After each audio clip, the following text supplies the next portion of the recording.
Yan, good morning sa inyo lahat mga kababayan, mga idol. So maagang maaga tayo umalis ngayon papuntang Tacoron.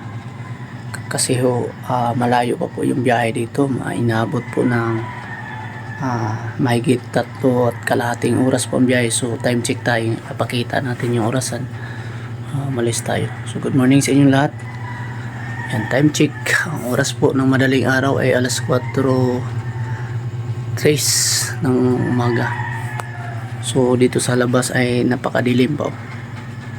Ang dilim-dilim sa labas. Ayan. So ayan. Maaga tayo kasi para mag-aaga rin tayo makarating doon sa area ng Tacoron, mga idol. So sana po ay suportahan nyo pa rin yung Bitoy Daily Mix Vlog sa aking mga upload doon sa trabaho, kasi baka sa sunod na linggo po ay makabalik ako ng PB team, pero hindi masyadong maraming araw ako makatrabaho, kundi siguro mga 2 or 3 araw lang po.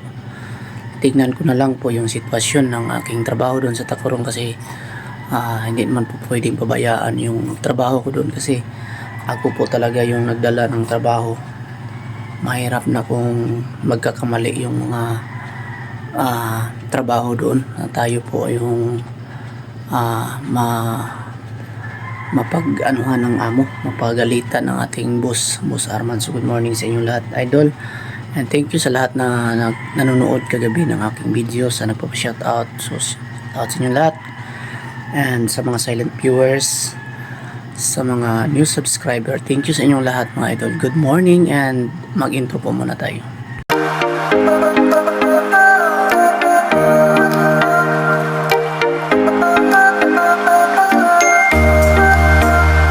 Good morning sa inyong lahat. Ang dito na po tayo, bago lang po tayo dumating dito. Saktong alas 7 po ng umaga.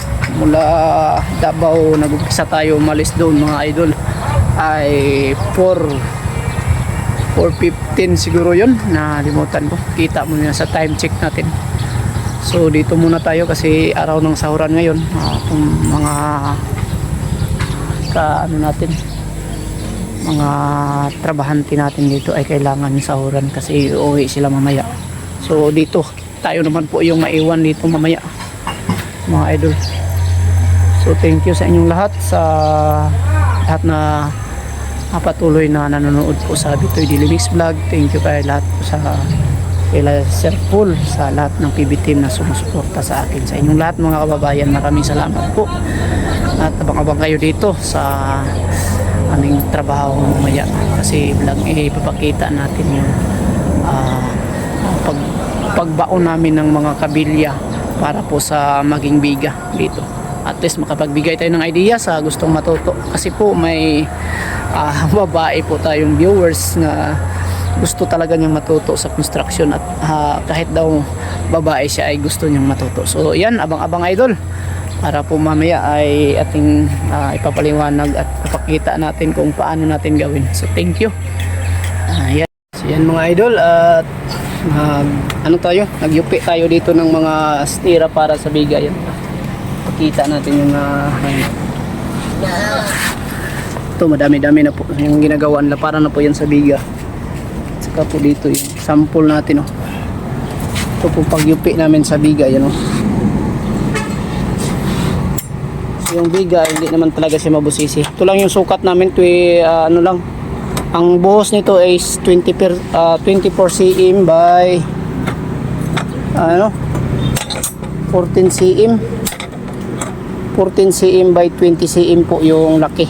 Yan, so kailangan nakadikit talaga siya dito.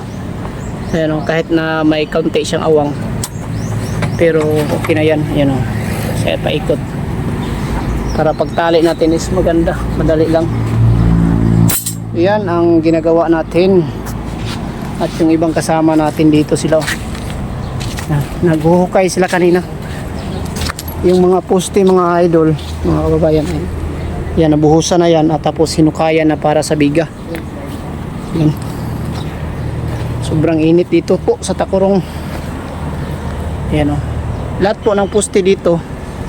Yan, kung makikita nyo yung mga poste, Nabuhusan na yan lahat. Dito po sila nung araw na nagtrabaho ako sa PBTM house ay sila lang po dito natira at saka dito binuhusan na nila dito. Ayan. So dito po sila nag-mix ng simento, ayun o. So medyo mainit kaya nilagyan nila dito ng bubong na trapal. Gamit lang po yung trapal. At may tubig na rin dito na supply, ano, galing po doon sa tangke na ginagawang ano, may makina po siya dyan sa baba, tapos sinasaksak lang po yung kuryente niya, yan naka ano, punta doon sa ano, bang house namin. Ayan, para palagi po siyang palaging may tubig, yun. Libre na po tayo sa tubig dito mga idol, oh. Araw-araw na po tayo dito makaligo. Ayan. So napakagandang ano po yung preparasyon ng mga poste. Kung titingnan natin mga idol, napakatuwid dito. Yan, oh. Pupuntang dulo yan. Ay, tuwid yan. Ganun po tayo maglagay ng mga kabilya. Talagang naka-align po siya, oh. Align yan papuntang dulo. Yan, oh. Kahit saan natin tingnan, pati dito talagang naka-align yan dito sa gilid. Straight na straight kasi naglagay tayo ng ano, ito nilagyan natin ng tawag nito tansi or nylon na guide. At ang siminto natin dito ay natira, kunti na lang po yung natira. 100 bags ay nakuna na po na yan ng mahigit 60 bag ang nakuha. So pati dito sa kabila rin, ayan, napakatuwid dito. Yan, kailangan sa hulog pa lang, sa paglagay pa lang ng kabilya mga kababayan, mga idol, ay talagang nasa sa align para kung maglagay na tayo ng mga poste na forma dyan ay talagang align po siya, hindi tayo mahihirapan. So ganyan ang update po natin dito sa trabaho. So ito na po yung magiging biga. Ito yung ginagawa namin para na to sa biga mga idol. Ito po yung ibaon natin dito sa hukay at mabuhusan. So 16mm po yung gamit natin. Yan, 16mm. Tapos yung mga gitna 16, taka dito sa baba, ay yung dito sa gitna 12mm lang. So matibay na yan. At yan, so yan po yung ginagawa namin. Kainit po dito at hindi po tayo kapag video ng marami kasi yung sa gilid ng ating trabaho ay palagi pong may music sila dito. Baka po tayo ay ma-restrict at hindi mag-earnings yung video natin kapag may mga sounds na maririnig si YouTube. So thank you sa inyong lahat. Pipin muna tayo ng kabilya mga idol. Para sa biga ang gagawin natin. Para sa biga yung stirrup na gagawin natin.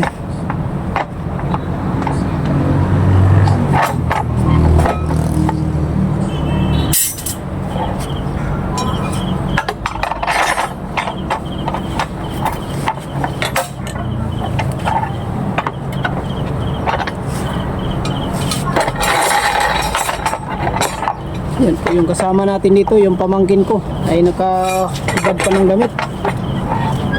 Ayan, shout out sa'yo Bad John Lilia dito. Ayan,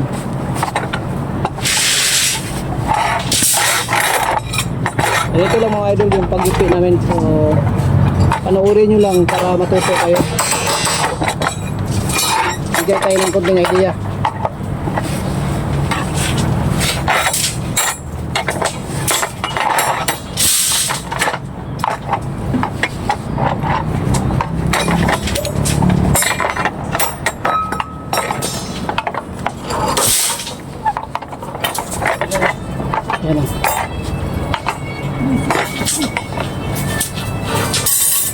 So first, kung magawa tayo ng kung magawa kayo ng stirrup, kahit anong stirrup, unang-una dito sa dulo, ito po yung sa akin lang, yung suggestion ko sa about sa aking karanasan ay may allowance ako dito na 4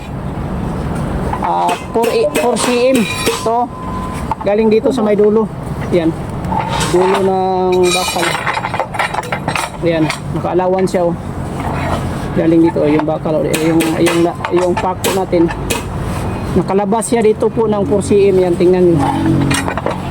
First, ito, yan, ipi. Tapos dito may guide tayo. So yan, guide natin dito sa pangalawa. Ito una.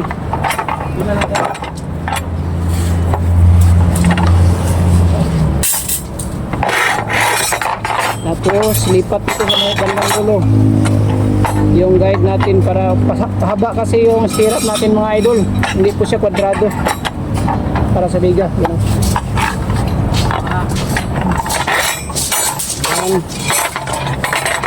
Tapos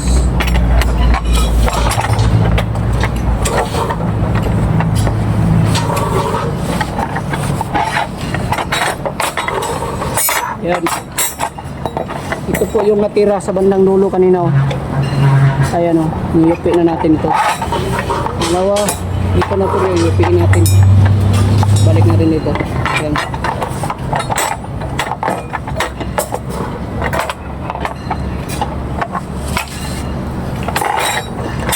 Ayan na po.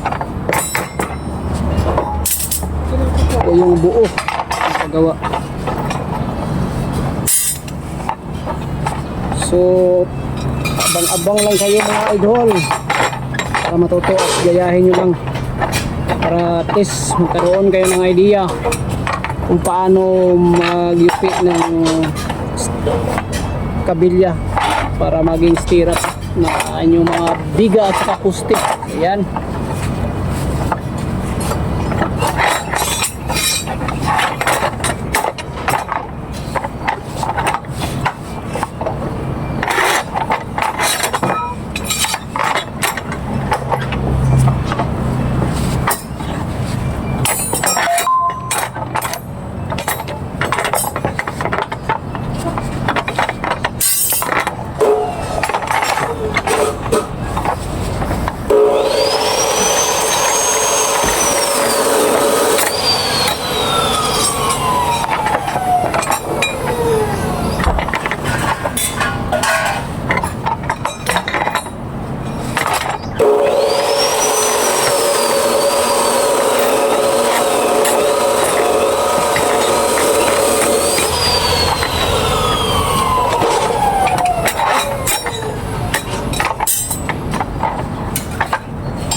Mga ka-idol, mga kababayan, shout out na muna natin yung ating mga mahal na mga viewers na palaging nanonood. So dito lang tayo sa loob kasi sobrang init po sa labas. Kita po yung init sa labas, oh. Grabing init. So dito, shout out kay Lamano family. Shout out Lamano family. Ingat kayo dyan palagi kung saan man kayo nakatira. Marian de la Rosa. Ingat Marian de la Rosa, shout out sa iyo idol. Kay Jima Paklar from Singapore. Ingat sa taga Singapore, lalo na po kay Jima Paklar. Shout out sa iyo idol.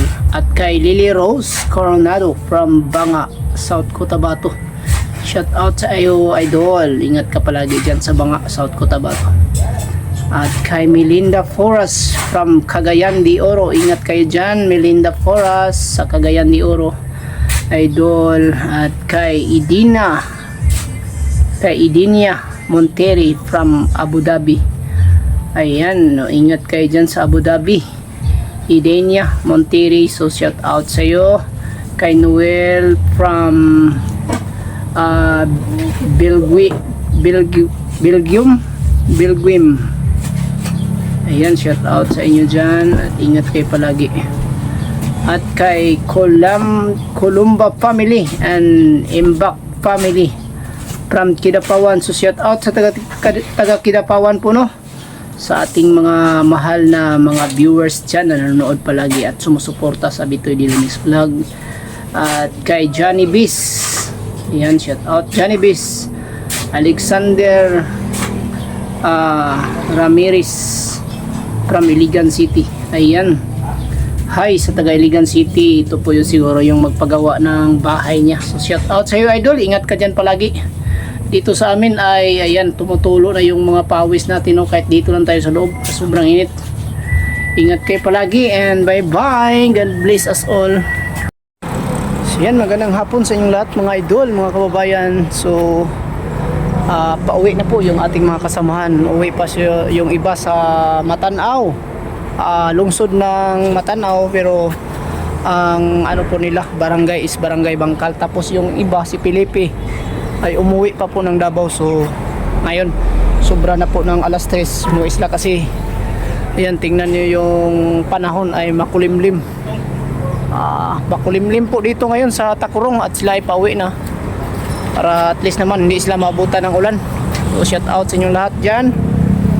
Ayan, so yung natapos namin ito ay paggawa ng mga biga, para sa biga po natin hinihukay.